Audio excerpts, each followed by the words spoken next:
কাজের থেকে ছুটি পেলে কোথাও ঘুরতে যাওয়ার জন্য মনটা বড্ড ছটফট করে।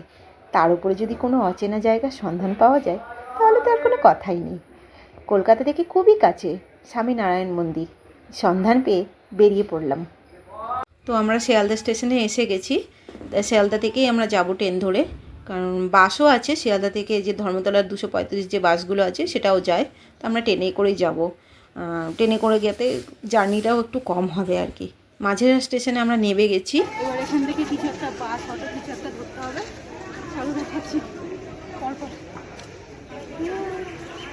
একে জিজ্ঞেস করতে করতে আমরা স্টেশন ক্রস করে বাস স্ট্যান্ডের কাছে এসে দাঁড়ালাম।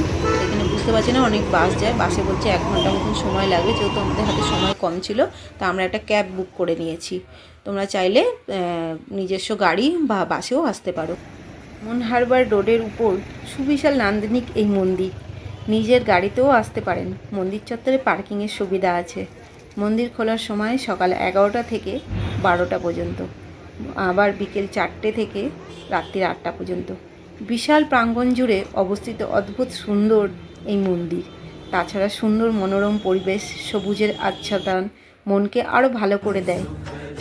কলকাতার কাছেই স্বামীনারায়ণ মন্দির কল্যাণ।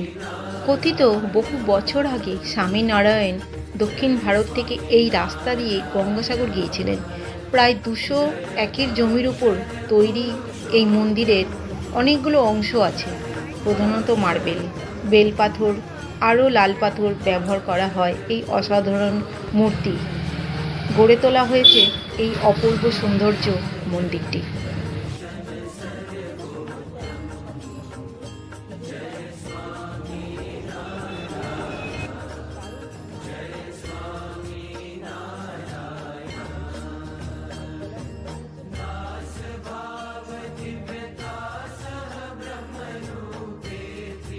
মন্দিরের ঠিক সোজা ঢুকে বাঁদিকে জুতো রাখার ব্যবস্থাও আছে।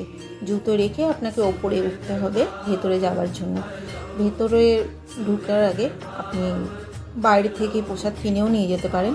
সেটার মূল্য 100 টাকা। আপনি যদি ভেতরে গিয়ে নেন সেখানে আপনি 50 টাকায় নেবেন। স্বামীনারায়ণকে স্নান করানোর জন্য ঘটি করে জলও দেওয়া হয়, সেটাতে আপনি স্নানও করাতে পারেন। মনটা অসাধারণ ভরে উঠবে। মন্দির তো ঘোরা হয়ে গেল, এবার প্রচুর খিদে পেয়েছে। পাশেই দেখলাম কিছু সবজি লোকে বিক্রি করছে। এখানে জামা কাপড় সেল হয়। এই যে একটি মন্দিরের ঠিক পাশেই বিশাল বড় একটি রেস্টুরেন্ট। এর ভেতরে দেখলাম অনেকেই বসে আছে, খাওয়া দাওয়া করছে। আমি আসলাম এখানে কুপন কাটতে। এখানে নানা রকমের নিরামিষ খাবার পাওয়া যায়।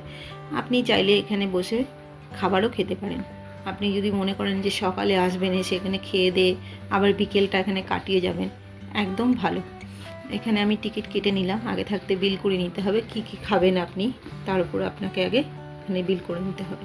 তারপরে বিলটা নিয়ে গিয়ে আপনাকে এখানে জমা দিতে হবে। কাউন্টার থেকে আপনাকে খাবারটা দিয়ে দেওয়া হবে, ওখান থেকে আপনাকে কালেক্ট করে নিতে হবে। তা আপনি খাবারটা ওখান থেকে নিয়ে নেবেন। দেখতে পাচ্ছেন কত রকমের খাবার রয়েছে। তা আমাদের খাবার দিয়েও দিয়েছে। 2 কাপ গরম গরম চা, সিঙ্গারা আর ধোকলা। তা আমরা যেহেতু দুপুরবেলা খেয়ে এসেছি সেজন্য আর বেশি কিছু নিইনি, এটাই অনেক। আমরা এখানে খাচ্ছি। দেখে নিন ভেতরটা এত সুন্দর পরিষ্কার পরিচ্ছন্ন, দেখেই মন ভরে গেছে। আপনারা চাইলে এখানে আপনাদের মনের মতন ইচ্ছে যেটা নিয়েই হোক খেতে পারবেন। আমাদের এবার বেরিয়ে যেতে হবে, অনেকটা লেট হয়ে গেছে, অলরেডি 8টা বাজে। আমাদের এখান থেকে এবার বেরিয়ে যেতে হবে, কারণ অনেকটা দূর আবার যাব। তো বাইরে থেকে রাত্রিবেলাটা দেখতেই পাচ্ছেন কত সুন্দর লাগছে, যেহেতু লাইট জ্বলছে, ভীষণ ভালো লাগছে। কলকাতার খুব কাছে এত সুন্দর একটি মন্দির রয়েছে, না আসলে হয়তো জানতেই পারতাম না। তো বন্ধুরা চলো, টাটা বাই। তোমরা ভালো থেকো। আমার ভিডিওটা কেমন লাগলো তোমাদের জানিও। আর লাইক, কমেন্ট আর সাবস্ক্রাইব করতে একদম ভুলো না। আর আমি গুছিয়ে কথা বলতে একদম পারি না, আমার যদি কিছু ভুল ত্রুটি হয় মার্জনা করো। Bye, tata.